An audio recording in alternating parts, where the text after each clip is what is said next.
राधे राधे दोस्तों, जय श्री कृष्णा। कान्हा जी की कृपा हम सब पर बनी रहे, इन्हीं शुभकामनाओं के साथ आज की वीडियो को शुरू करते हैं।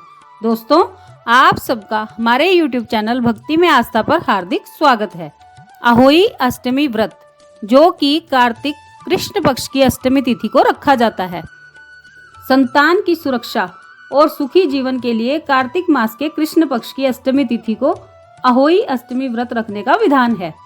इस वर्ष अहोई अष्टमी व्रत 28 अक्टूबर दिन गुरुवार को रखा जाएगा।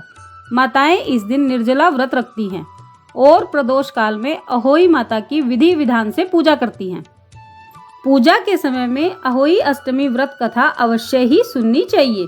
इस व्रत को रखने और व्रत कथा का श्रवण करने से ही व्रत का पूर्ण फल प्राप्त होता है। आइए जानते हैं अहोई अष्टमी व्रत की कथा के बारे में। अहोई अष्टमी व्रत की कथा। एक साहूकार था जिसके 7 बेटे, 7 बहुएं और 1 बेटी थी। कार्तिक के महीने में दिवाली से पहले अष्टमी को अपने मकान की लिपाई पुताई करने के लिए 7 बहुएं अपनी इकलौती ननद के साथ जंगल में जाकर खदान में से मिट्टी खोद रही थी।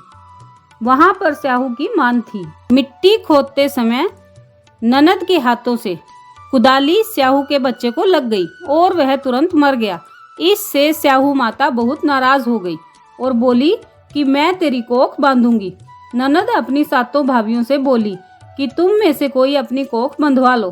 तब 6 भाभियों ने अपनी कोख बंधवाने से इनकार कर दिया, परंतु छोटी भाभी सोचने लगी कि यदि मैंने भी अपनी कोख नहीं बंधवाई तो सासू जी नाराज हो जाएंगी। यह सोचकर ननद के बदले में छोटी भाभी ने अपनी कोख बंधवा ली। इसके बाद छोटी बहू के जो भी बच्चा होता वह 7 दिन का होकर मर जाता। एक दिन उसने पंडित जी को बुलाकर पूछा कि मेरी संतान 7वें दिन मर जाती है, इसके लिए मैं क्या करूं? तब पंडित जी ने कहा कि तुम सुरही गाय की सेवा करो।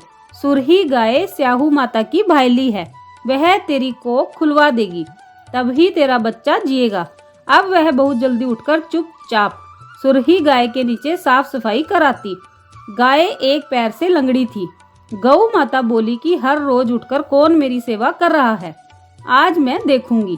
गौ माता खूब सवेरे उठी तो क्या देखती है कि साहूकार के बेटे की बहू उसके नीचे साफ सफाई कर रही है। गौ माता बहू से बोली कि क्या मांगती है। साहूकार की बहू बोली कि स्याहू माता तुम्हारी भाईली है और उसने मेरी कोख बांध रखी है, मेरी कोख खुलवा दो। गौ माता ने कहा ठीक है। गौ माता साहूकार की बहू को अपनी भाईली के पास लेकर चली। रास्ते में कड़ी धूप थी। वे दोनों एक पेड़ के नीचे बैठ गई। थोड़ी देर में एक सांप आया। उसी पेड़ पर गरुड़ पंखनी के बच्चे को डसने लगा। साहूकार की बहू ने सांप ढाल के नीचे दबा दिया और बच्चे को बचा लिया। थोड़ी देर में गरुड़ पंखनी आई तो वहां खून देखकर साहूकार की बहू को चोंच मारने लगी।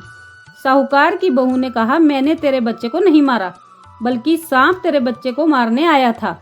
मैंने तो उससे तेरे बच्चे की रक्षा की है। यह सुनकर गरुड़ पंखनी बोली कि मांग, तू क्या मांगती है? वह बोली 7 समुद्र पार स्याहू माता रहती है, हमें तुम उसके पास पहुंचा दो। गरुड़ पंखनी ने दोनों को अपनी पीठ पर बैठाकर स्याहू माता के पास पहुंचा दिया। स्याहू माता उनको देखकर बोली कि आ बहन, बहुत दिनों में आई है। बातें करते समय स्याहू माता ने बीच में कहा कि बहन मेरे सिर में जुएं पड़ गई हैं। सुरही के कहने पर साहूकार की बहू ने उसके सिर की सारी जुएं निकाल दी। इस पर स्याहू माता ने प्रसन्न होकर कहा तूने मेरे सिर में बहुत सलाई फेरी है, इसलिए तेरे 7 बेटे और 7 बहू होंगी।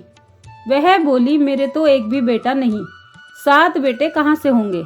स्याहू माता बोली वचन दिया है, वचन से फिरूं तो धोबी की कुंड पर कंकड़ी हूँ। साहूकार की बहू बोली कि मेरी कोख तो तुम्हारे पास बंद पड़ी है। यह सुन स्याहू माता बोली कि तूने तो मुझे ठग लिया। मैं तेरी कोख खोलती तो नहीं थी, पर अब खोलनी पड़ेगी। जा, तेरे घर पर तुझे 7 बेटे 7 बहुएं मिलेंगी। तू जाकर 7 उद्यापन करियो, 7 होई बनाकर 7 कड़ाही करियो। वह लौटकर घर आई तो वहां देखा कि 7 बेटे 7 बहू बैठी हैं। उसने 7 होई बनाई, 7 उद्यापन किए, 7 कड़ाही करी। शाम के समय जेठानियां आपस में कहने लगी कि जल्दी जल्दी धोक पूजा कर लो। कहीं छोटी बच्चों को याद करके रोने लगे। थोड़ी देर में उन्होंने अपने बच्चों से कहा अपनी चाची के घर जाकर देख कर आओ कि आज वह अभी तक रोई क्यों नहीं। बच्चों ने आकर कहा कि चाची तो होई बना रही है, खूब उद्यापन हो रहा है। यह सुनते ही जेठानियाँ दौड़ी दौड़ी वहां आई और आकर कहने लगी कि तूने कोख कैसे खुलवाई। उसने कहा तुमने तो कोख बंधवाई नहीं थी, सो मैंने कोख बंधवा ली थी, परंतु अब स्याहू माता ने दया करके मेरी कोख खोल दी। हे स्याहू माता, जैसे साहूकार के बेटे की बहू की कोख खोली, वैसे ही हमारी और सब परिवार की बहुओं की कोख खोलती जाना। कहानी को कहने वाले, सुनने वाले और हुंकारा भरने वाले सब पर अपनी कृपा की दृष्टि करना।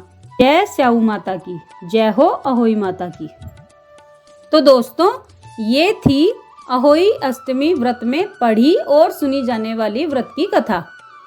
आप सबने वीडियो को ध्यान से सुना, इसके लिए आपका धन्यवाद। आज की वीडियो में बस इतना ही। कल फिर मिलेंगे एक और नई वीडियो के साथ। तब तक स्वस्थ रहिए, मस्त रहिए, अपना और अपनों का ख्याल रखते रहिए और माता रानी के श्री चरणों से जुड़े रहिए। राधे राधे दोस्तों, जय श्री कृष्णा, जय माता दी।